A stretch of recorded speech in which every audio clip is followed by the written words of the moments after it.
Hello, my name is John Stoltz, Director of Customer Experience at ASCM, and I will be your host for today's webinar, Supply Chain Finance, Identifying and Mitigating Program and Partner Risks. I'm joined today by Bob Dykman, Director, Buyer Originations, Americas at Orbian. Bob has a wealth of experience in providing supply chain finance and working capital solutions to some of the largest companies in the world. Prior to his role at Orbian, Bob held executive leadership positions at Mizuho Bank Limited, BNY Mellon, Wells Fargo, and Citibank. Bob will be speaking at this year's annual conference on the topic of how organizations are advantaging from supply chain finance, providing a high-level understanding of supply chain finance and examples that show how corporations can optimize cash flow to create the lowest cost, greatest capacity, and greatest security of liquidity. Don't miss his presentation and 65 plus other educational sessions at ASCM 2019. Today's webinar attendees can take advantage of a special discount offer, $100 off your full conference registration. Use code LVWEB100. Visit ascmconference.org for more information and to register. We're delighted to share such exceptional insights and learnings with the ASM community, and it is now my pleasure to present Bob Dykman. Thank you, John, and thanks to ASCM for hosting the webinar. Our topic today is identifying and mitigating program and partner risks with the perspective of supply chain finance. And we're looking at this through the lens of buyers, suppliers, and providers.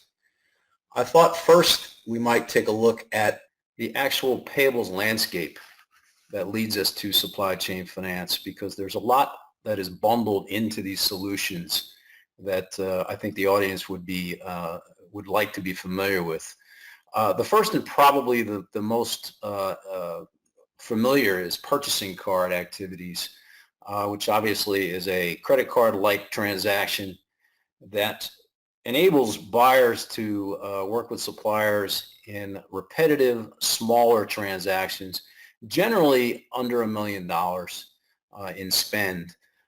Once you reach that $1 million threshold, in many cases, the exchange rates for purchasing card activity become too high to absorb, and buyers do look, as do suppliers, for another alternative.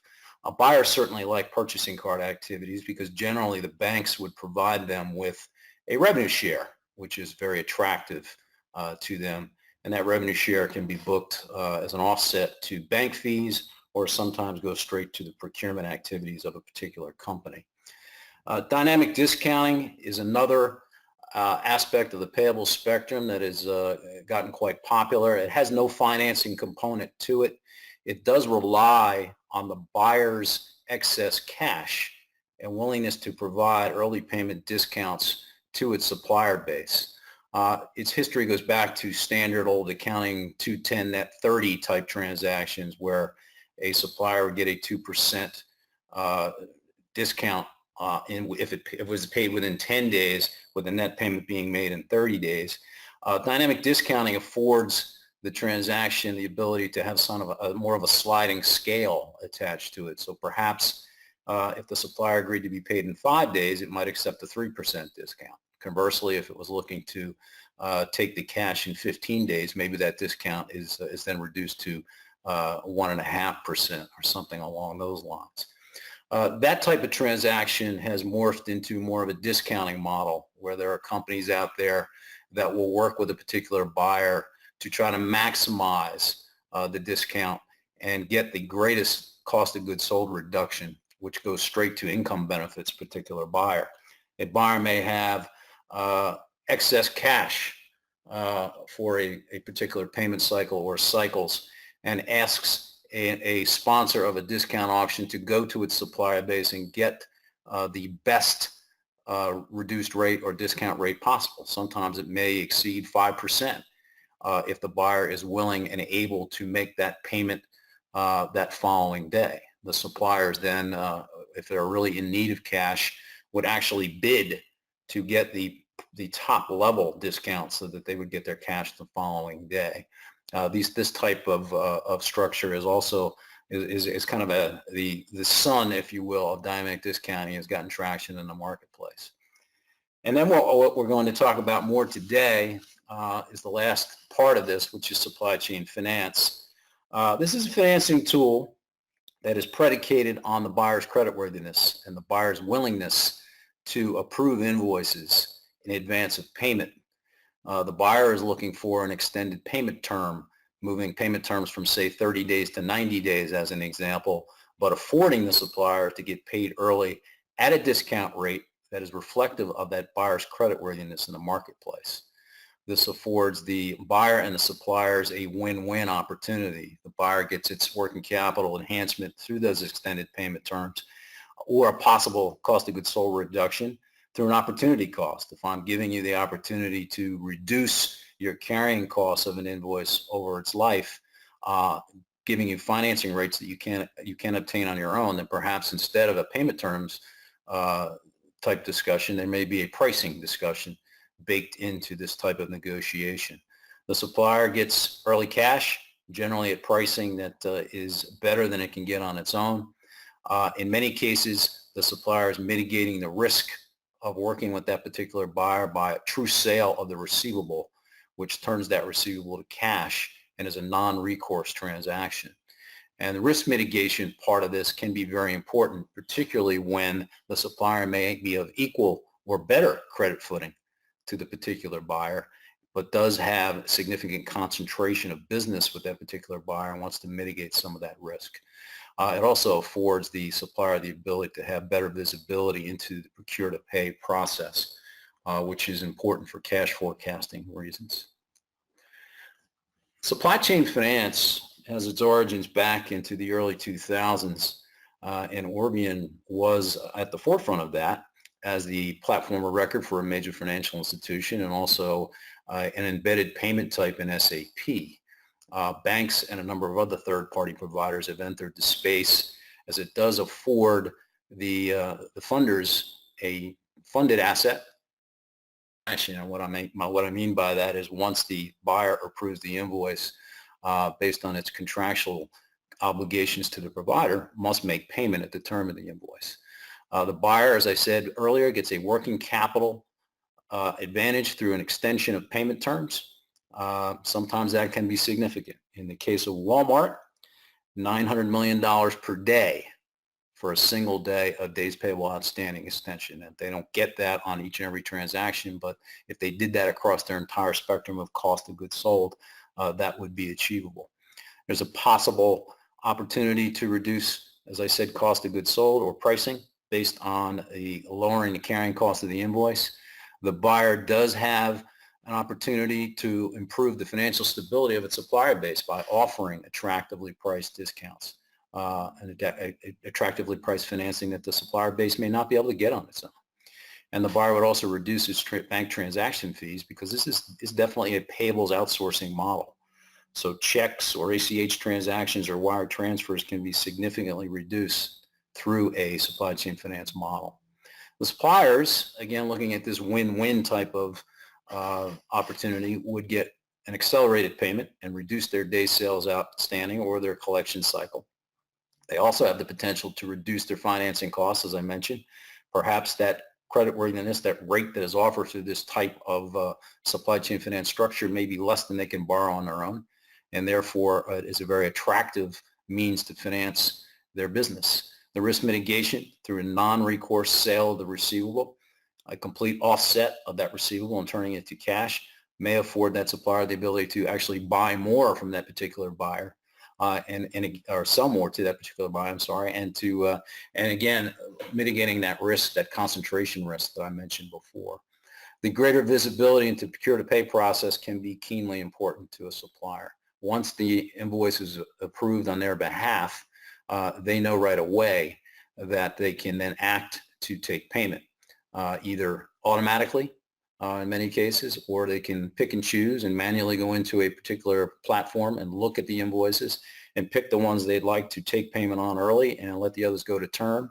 Or they perhaps could even set up a calendar type structure that would enable them to get paid on a weekly basis or a monthly basis or a quarterly basis. So matching these payments or the reconciliation of the reimbursement to their actual cash flow needs. And there's a potential, again, as I said, to free up credit capacity with their relationship banks. They're reducing, if they have a receivables-based or asset-based type financing structure, removing a particular buyer or set of buyers from that could actually free up credit capacity for their borrowings. There's a number of risks associated with supply chain finance that cross the spectrum, and they do apply to buyers, suppliers, and providers. And there's a number of things that overlap and have common threads among all three. Certainly the strategic initiatives in terms of working capital for both buyers and suppliers can overlap. The required buy-in of the particular companies for the buyer. There are a number of constituents that are important to be behind a program like this, and that would be true for a supplier too. Performance issues are associated with this because a buyer is approving an invoice before payment is made. It needs to be sure that the supplier's performance is going to be continue to be up to par, and if it isn't, there are actions that need to be taken, and the providers don't get involved in commercial disputes, so it needs to be understood that any problems with a particular would have to be taken care of after the fact, and that may be a risk on both sides of the equation. Funding and credit type concerns are part of supply chain finance structures, both for buyers and suppliers, and as well as providers. There is a credit allocation that needs to be addressed, and it does impact all three of the parties involved in supply chain finance. Cost and pricing. Is the cost too high for me to take the discount? Will the provider set the pricing at a point where most or the majority of the suppliers will find it attractive? And can the provider get the appropriate return on managing a program at those price points? There's considerations across geography and jurisdictions. Some places are more difficult to operate in than others. And although there might be a large concentration of business in a particular geography, it may not be available for this type of structure, and it may not be prudent to try to set up a program in a particular country based on that. Certainly accounting is a very, very important consideration. The buyer wants to continue to account for these transactions as a payable as opposed to having to book it as debt. And the providers want to be sure that there's not any issues around any regulatory or regulatory concerns or dealing with any of the authorities that might look at this and decide that perhaps it should be accounted for differently. And that certainly can be disruptive to suppliers if the program were pulled back because of accounting concerns. Changes in the financial position of any of the parties. If the buyer decides that the excess cash is at where it needs to be and wants to pull back from the program, that certainly can have an impact on the supplier's cash flow. Supplier may also decide that paying for the discounts is no longer prudent, and that can shrink a program and make it less attractive to a buyer and a provider. And these are all risks that need to be considered. Market awareness, market happenings. There have been some fairly public issues around supply chain finance, and it's certainly prudent for all three of the parties, the buyers, the suppliers, and the providers, to be aware of those types of things and do their best to take steps to be at market when it comes to supply chain finance and be aware that certain things are happening and try to take preventive steps as best they can. From a buyer perspective, we look at the risks associated with operating a program. Can I get the executive type management support to move into a payables supply chain finance type of structure? Many times some of the constituents are at odds. Treasury is always going to like the extended payment terms metric because it's going to stimulate cash flow. As I mentioned, one day change in DPO for Walmart was worth $900 million. Certainly that is an outlier, but there are perhaps hundreds of millions of dollars of benefit on the table with a payment terms extension strategy, and certainly the finance people are going to be intrigued by that. Procurement generally owns the supplier relationships, and they may be a little bit reluctant to allow for this type of structure if they don't understand it completely. Concerns about those relationships and being able to get product on the shelf at the best price, which is generally what procurement is paid to do. So in some instances, again, lacking the proper amount of communication and education around a win-win can create a dilemma within a particular company. Do I have the IT resources to make this work? Certainly a host-to-host type connection for an invoice approval file into a provider makes for the most efficient process. And can I get the IT resources to pull that data from my ERP system, whether it be SAP or JDE or Oracle or a homegrown system? And then the final piece is accounts payable. They have to make the payments. They have to facilitate changing something in their systems that's going to repay the provider. And that can create some kind of concern on their end. Generally speaking, my experience is operations people don't like to make changes, particularly when things are running in a comfortable, efficient way. So all of these people have to be in line. All of the constituents have to be in line in order to make a supply chain finance program viable within a company. And again, the easiest way to make that happen is to make working capital objectives part of a management edict.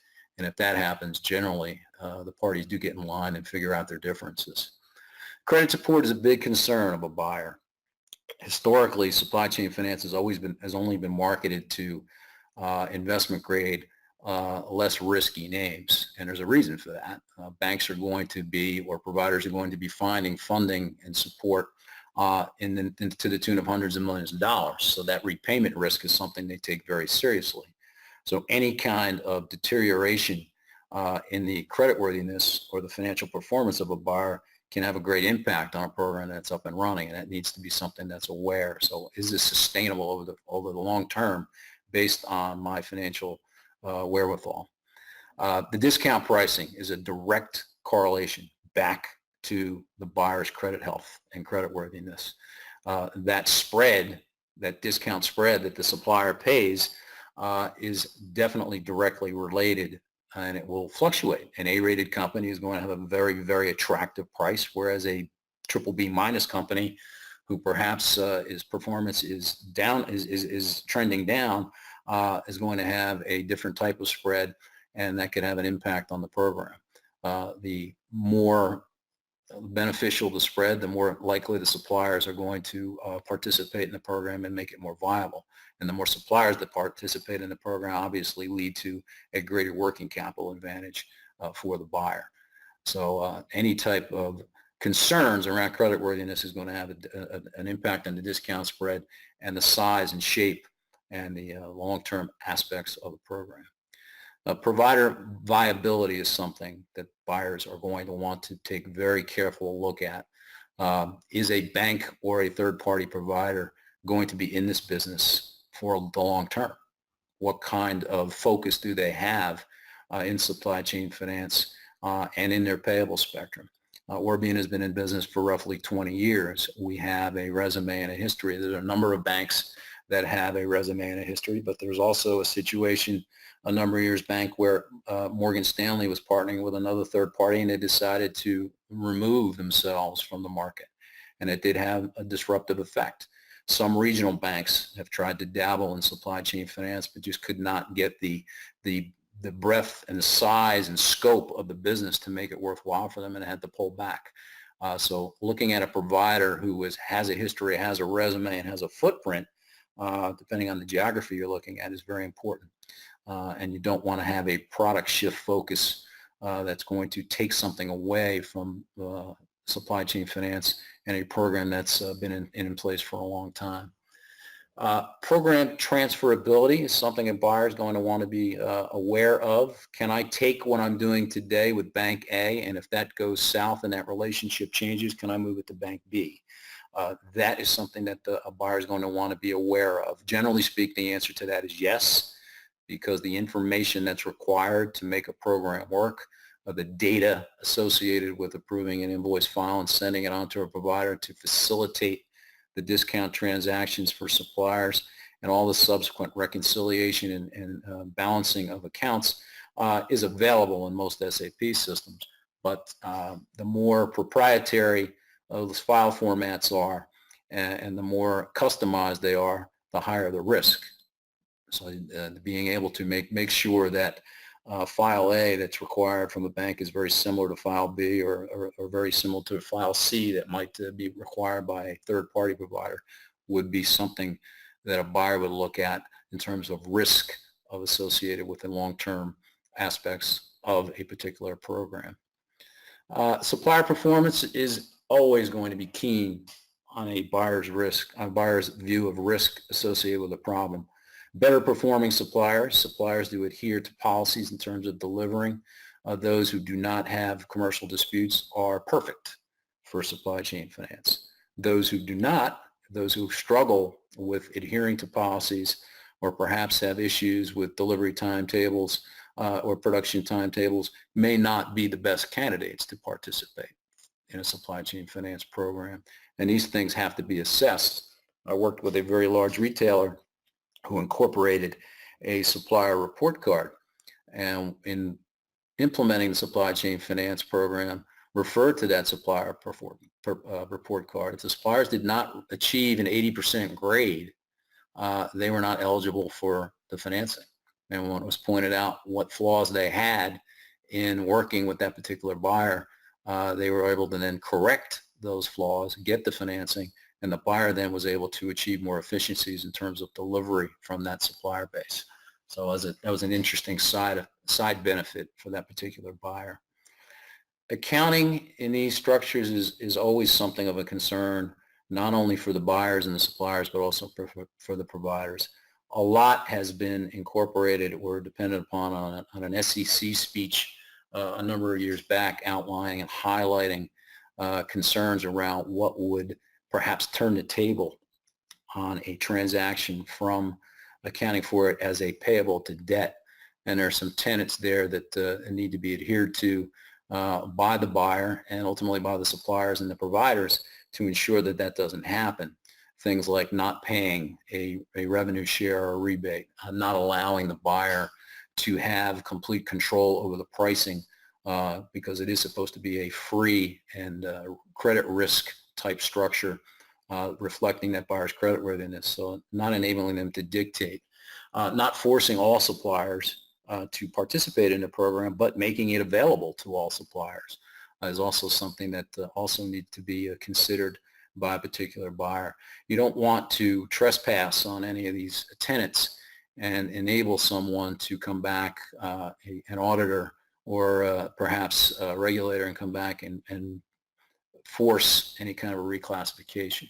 It hasn't happened very often, but it is something that people need to be aware of. And any accounting changes or views of accounting changes by GAAP or IFRS or any further comments from the SEC, it would be prudent for all parties to be paying close attention to those types of comments, as you don't want to have a major investment and a major change to an accounting structure which can have a very disruptive effect on your financial statements. Changes in working capital needs. I've spoken with buyers before who've basically reached their days payable outstanding, their payment terms goals, and then shut the program off. And that is a risk. It's a risk to suppliers who do business with a particular buyer down the road, and it's also a risk that perhaps the program would go dormant and be pulled altogether. So there is something that needs to be considered there. Trapped cash is also something, and it relates back to geographic considerations. There are countries where it's difficult to move cash out of, and if you're looking to supply chain finance as an option to free up that cash, it may not be a prudent direction to take because it may not work in a particular country. So these are things that need to be considered. The geographical scope of where your supplier base is, how payments are going to be made, and what the needs and rules and regulations in a particular country are can make this difficult. Achieving true sale of a receivable in certain countries is very difficult, and that would have an impact on both the buyers, if there's serious, significant concentration in that country, and the suppliers who operate in that country. And then there's always these market controversies that pop up occasionally. Many years ago, Alcoa was getting a revenue share from their provider, and they did have to reclassify, and they basically really put the brakes on their program as a result of that. They were an early adopter, and before opinions were made regarding revenue share is when they started to use that practice. So they maintained that portion of it, but they didn't grow the program to the point where they were willing to give back the revenue share and open it up to other suppliers and remove that particular component. Abengoa and Carillion both had troubles financially and kept on leveraging the supply chain finance programs by taking advantage of lengthy payment terms to their suppliers and accumulated debt as a result of that, which did not help their financial position, and both ended up in dire straits financially. Participants in supply chain finance really do need to be aware of these types of events and keep abreast of the news so that they're aware that certain things do happen, certain things can impact the performance of the program or the market at large, and it's prudent for all parties to be aware of it. Moving on to supplier risk, as I mentioned, there's overlap. Suppliers are always going to be looking in a traditional sense to ensure that they get true sale of the receivable. In some cases, that's not possible. A supplier may have already pledged their receivables based on the financial structure of their credit facilities, and they cannot repledge them. They cannot take advantage of this, and that would remove them from the cycle. There are solutions in the marketplace today, buyer-approved payables, which remove that requirement. But in some cases, getting true sale accounting treatment may be difficult and may be something a supplier can't do, and therefore they can't participate. So understanding where that is doable and how it is done would mitigate that risk. There's also geographies where true sale accounting treatment just is untenable. It can't be happen. You cannot perfect your interest in a receivable.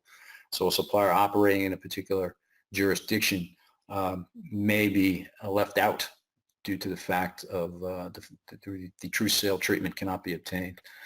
Sustainability of the pricing. Again, it would be very prudent for a supplier to be mindful of the financial performance of buyers it is now dependent upon to get an early payment discount and the pricing associated with that. So the sustainability of that discount.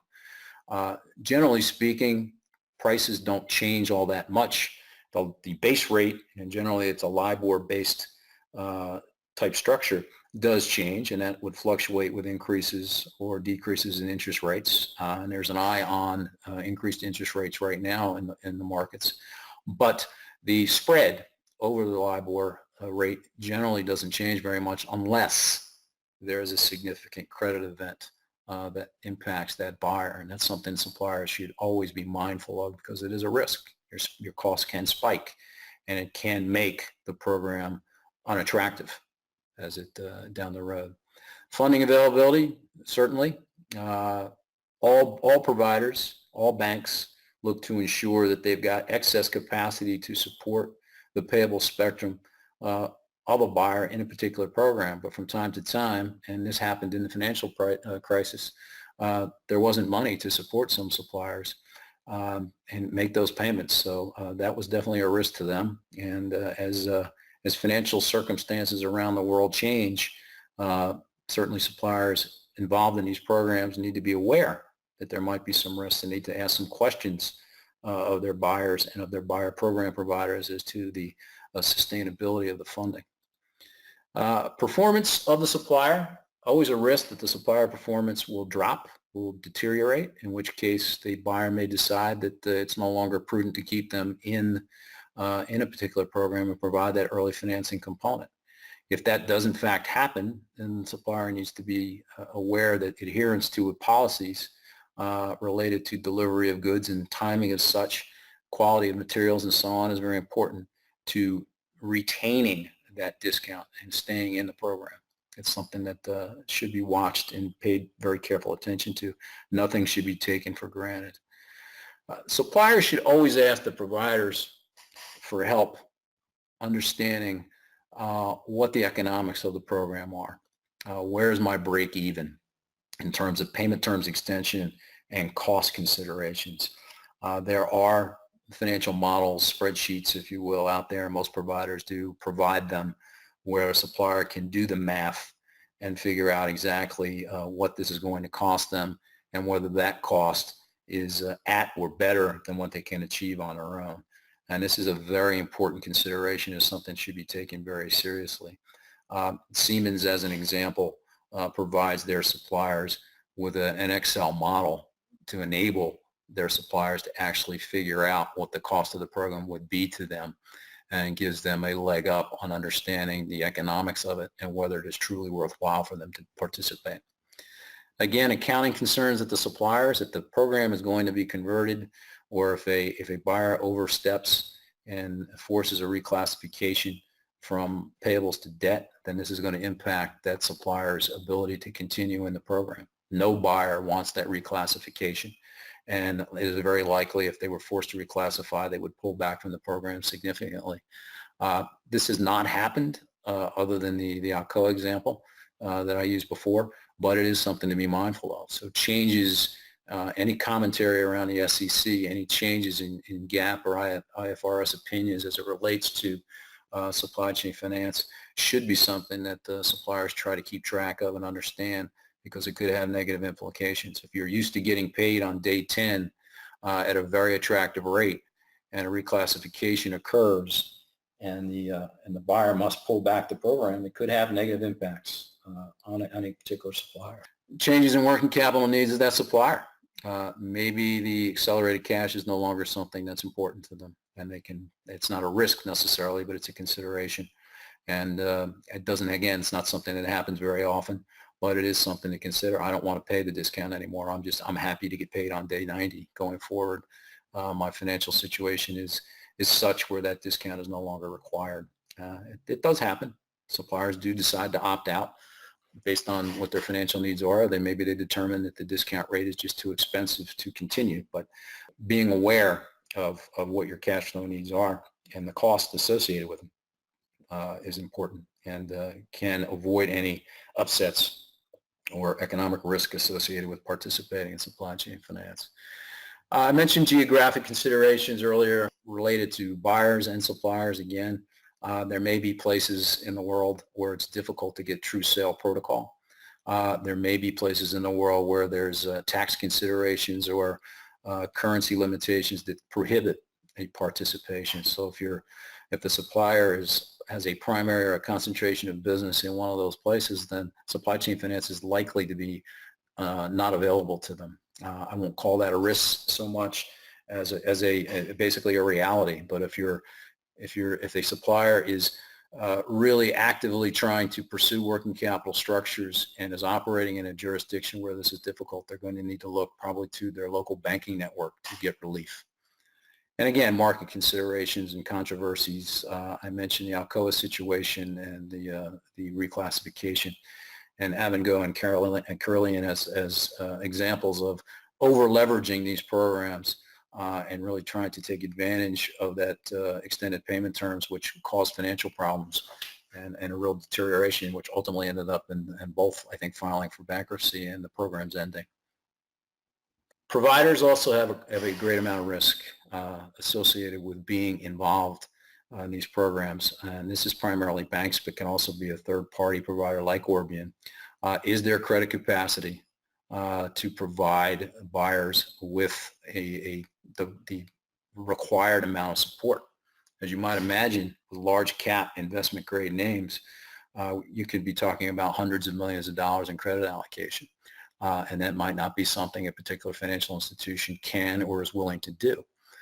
There are ways to participate out some of this exposure, but a bank or a provider must always know where it stands as it relates to the credit requirements of a particular program and how it's going to deal with those credit requirements should the allocation of credit become such that it's too high for them to support on their own. Again, there's jurisdictional considerations here. Certain places where you just can't make this happen. You can't make it work properly for legal reasons, true sale accounting reasons, compliance reasons, and so on. Do the providers have relationship leverage to really make a go at this? Certainly you want to have multiple programs. You want to deal with multiple buyers. You want to support the needs of your better clients. So your ability to leverage your relationship based on your balance sheet and other service you're providing is critically important. This is not going to be something, in my mind, that's going to be sold as a one-off solution to a particular company. They're going to look for relationship. They're going to look for depth. They're going to look for the trust they have in the services and the credit facilities that you already offer in order to make an educated decision on your ability to perform here. Poor performance is also a consideration for a provider, and it does create a lot of risk. If a program is set up and time and effort is spent to create the connectivity required to make supply chain finance work, and it falls flat for a variety of different reasons, largely because the provider didn't execute properly, that is not going to have positive impact on that relationship. And it's certainly something that needs to be considered. So the blocking and tackling associated with supply chain finance is critically important. It's not just the provision of credit and the ability to facilitate payments. It's also the ability to work with suppliers and onboard them and work with the buyer to achieve the working capital goals that they've outlined in the beginning. If those goals fall short, suppliers are felt left out, or it's felt that the supplier base is neglected in some way, there could be issues not only with the supply chain finance program at large, but also in the relationship. Providers are going to look for a build or buy type consideration, and there are risks with both. Building and creating and getting proper return on your investment is going to cost money. You're going to work with technology companies, you're going to work with your internal product people, and you're going to have an expense outlay that has to be recouped in some way, shape, or form. And the only way that happens is to get more business and create share of market. So the expense needs to be recouped in some way, shape, or form. And if that isn't done, then this is not going to be deemed a success in the provider's world. The buy type relationship, and Orbian is involved in this, as are other third parties, where basically a bank will private label, white label, or partner with us to use our technology. It's faster to market. It does maybe cost a little less, at least in the beginning. Maybe down the road, the cost is offset from a build perspective. But there's also a risk in dealing with a third party in terms of you do not control everything that goes on. You do not control the technology enhancements that perhaps your clients seek. So there's a risk in staying up to market, if you will, and using a third party. Banks tend to have internal product conflicts and a silo mentality. And I mentioned the payable spectrum earlier. In many cases, purchasing card, dynamic discounting, supply chain finance are at odds with one another within a particular financial institution. They have different product managers, they have different P&L, they have different sales teams. Purchasing card people are not going to like supply chain finance very much if they feel that some of the business flows might move to a supply chain finance platform or solution. Discounting, dynamic discounting, even though it does not have a credit connotation to it, it provides the same kind of an early payment discount to those suppliers. So are those things at odds? And then there's obviously some conflict maybe with traditional trade finance solutions like letters of credit, which are cross-border type transactions and are designed to mitigate risk of those transactions, those flows between buyers and sellers, as is supply chain finance. So my personal opinion is that banks should really do a collaborative and sit with clients and talk about all these things in a single setting, and let the clients know what's available to them and prioritize accordingly, as opposed to looking at these in siloed and that silo mentality and attacking them separately as if the other ones don't exist and that you have the best offering. I think clients would be a lot more receptive to that, quite frankly. Spread compression, it has happened. It has happened. In the beginning of supply chain finance, the pricing discount spreads were generally set at a premium over committed credit facilities. That was challenged maybe, 5, 10 years ago by corporate America, whereby they said, well, we don't finance our business on committed credit facilities. We finance our business based on commercial paper spreads. So we recognize the need to perhaps charge a premium, but maybe it ought to be over commercial paper versus committed credit facilities. So now we're talking about originally spreads of, say, LIBOR plus 100 basis points or north of that, down to spreads of LIBOR plus 50 basis points for strong investment grade names. And this has happened, and it drove many of the smaller regional players out of the market in a lot of ways. They could not compete in that large cap space. And the large cap space obviously is where you get the best return and the largest asset flow. There is a trickle down in the market today. And these types of solutions are finding their way to what I would refer to as the large mid-cap space, but it is a slow process. So that rate compression, those spread compressions can drive a particular provider out of the market. So they need to understand what their portfolio of clients look like, who they're targeting, and what those returns are going to look like, and not be, I think, too aggressive in terms of what they believe might happen. Just because you offer something to a client doesn't mean they're actually going to take it from you. So there needs to be some understanding of what your clients will buy from you and how viable you are from a relationship perspective. Again, accounting standards impact the providers as well.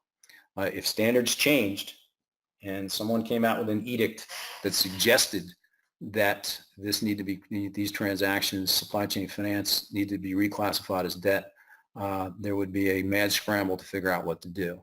And that would definitely impact the provider network, the large banks, companies like Orbi and the third parties. How are we going to make this work? What are we going to do? Will the solution, absent that accounting classification as a payable, still be viable? I don't know the answers to those questions, but they are considerations, and there's something to be mindful of. And certainly these situations with, again, those market controversies, which get a lot of publicity when they go south, need to be something that our providers are as mindful of as buyers and suppliers. So looking at this in a more collaborative overlap way, we talked about a lot of different things.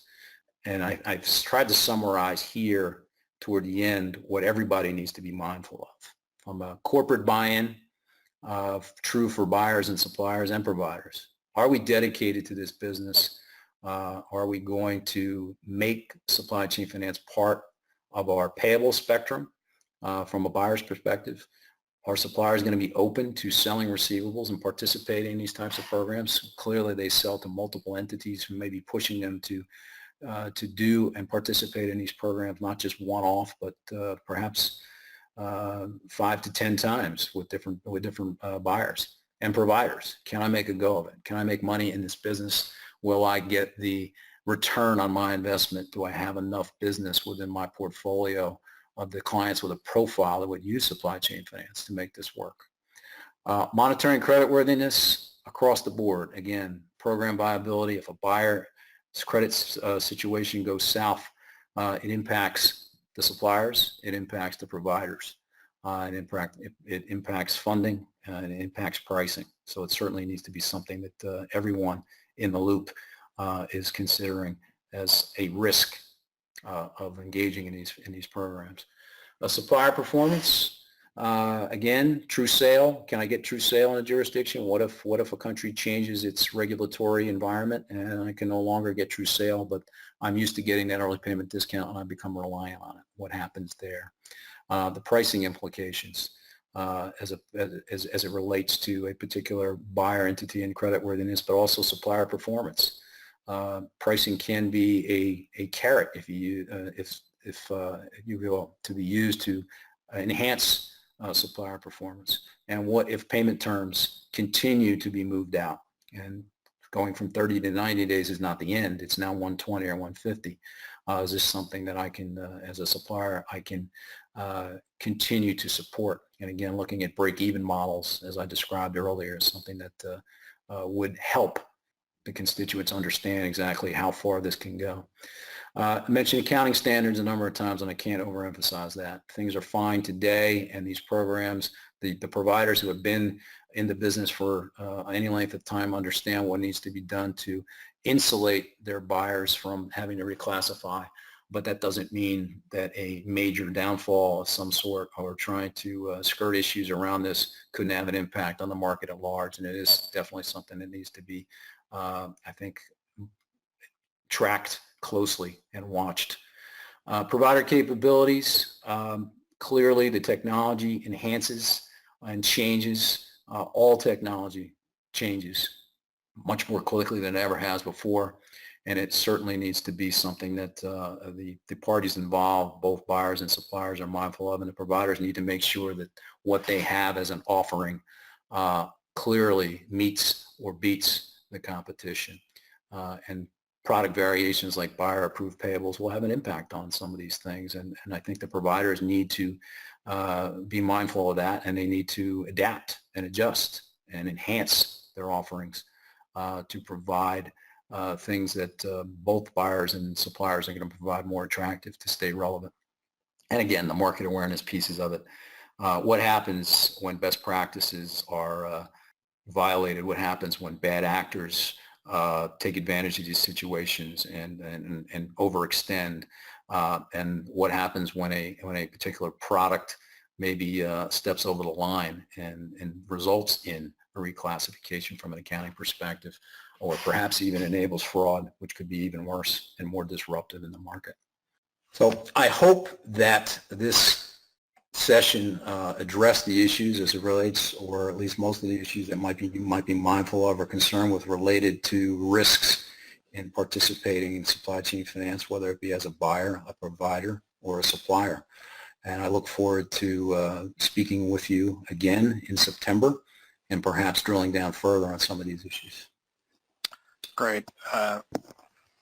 Thank you, Bob. Really, really deep content that looked through that unique lens of each of those different roles at this notion of supply chain finance and risk, and and obviously many things were the same, but it's those nuances, right, that really speak to the unique trigger points for those different parties. Thinking again that we're all operating in very dynamic environments. As you look at this in the context of mergers and consolidations, whether that's at the supplier side or the provider or whatnot, does that bring complexity or efficiencies, or how does kind of consolidation impact this transactional process? I think it depends on who's consolidating, John. There have been mergers between companies who run parallel programs, and they tend, I'm looking at the buyer side, and they tend to continue on. It's not unusual for a large company to have multiple providers, as it's not unusual for a large company to allocate its transaction business to multiple providers. So it's not all that unusual. If one part of that acquisition decides it doesn't like these types of structures and the other one does, I think it depends on who has the power to wield and remove it. Likely what would happen is they would stagnate. They'd probably put it on hold and allow whatever's there to continue on, but wouldn't add anything new. But again, if you're a supplier and you're looking for a means to enhance your cash flow through an early payment process and you're new to the game, that type of consolidation could freeze you out, and there is a risk there. Got it. So as a buyer who would be considering implementing a supply chain finance program, what should we be addressing to avoid a failed effort, the false start, if you will? That's an excellent question, and I think the biggest thing to consider there, and what's most important, is to make sure that the constituents within the buyer company are in line with this, that they all have a vested interest and are willing to go forward. As I mentioned, Treasury is always going to like the metrics of an extended DPO, and I use the $900 million Walmart example as the extreme. Procurement tends to be very protective of their relationships with suppliers, and rightfully so. They're the ones who have to deal with the sales process and making sure that the product is on the shelf in a timely and efficient and cost-effective manner. They need to be convinced that this type of a structure is not going to be harmful to their suppliers, but it's going to be helpful, that there is a win-win, and that win-win comes in the form of, hopefully, in many cases, an attractively priced early payment discount and enhancement to into that procure-to-pay process, knowing when those invoices are approved and being able to take payment to match my cash flow needs. And again, if you're looking at the true sale model, mitigating any kind of concentration risk I may have with that buyer by selling those receivables, turning them into cash, and then theoretically freeing up more buying capacity. Right. So following up on that, I guess from a supplier's perspective, how do I protect myself against the risks that the buyer discontinues the program and then the accompanying cash flow benefit to my company? Well, generally speaking, buyers don't discontinue the programs, but they do sometimes let them go dormant. So if you're an early adopter from a supplier perspective, you're probably going to be protected. But if you're on the fence and you wait, I won't say months, but years to get your head around whether this is something that you'd like to do, sometimes it may be too late. But the biggest thing I think for a supplier's perspective, and I'm sure that they do this, is to be aware of the credit performance, the financial performance of its buyer partners. Deterioration there can create a spike in price. It can create a retrench of available capital to fund the program. It can create a whole litany of difficulties, and it may make the program in and of itself unattractive to the supplier, but it also could make the program go away.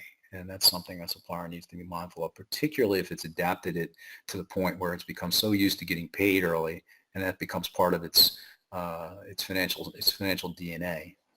So mapping and staying close to the buyer performance from a financial perspective would be the most prudent thing. The second is being comfortable with your provider. Being comfortable that you're going to get the service you need from the particular provider, that the portal that's being used gives you the information that you need and access to what you require to run your business. I'm not going to say suppliers can influence the behavior of buyers in terms of who they choose, but they can certainly make a case for a more expansive list. As I said, many buyers use more than one provider, so there's enough heat to move away from just one and add another. I think buyers would be open to that. Got it.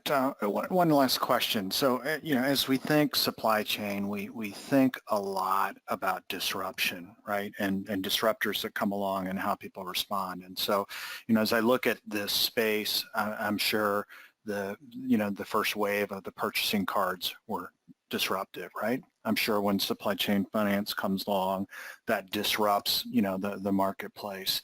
As you look ahead, and we think of things such as blockchain, and kind of new potential currencies or whatnot. Do you see those complementing this process or competing with it, or what does the future look like in that context?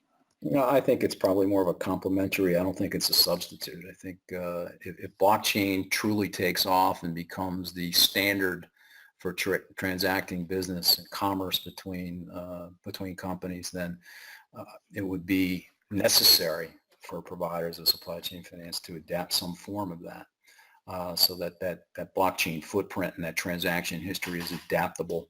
And I imagine, and again, I'm not a technologist, but I imagine there's going to be a litany of technology providers that would be able to transcribe and take that history file and get it on a blockchain footprint, a fingerprint, so that that history would be available and then can just be added to going forward.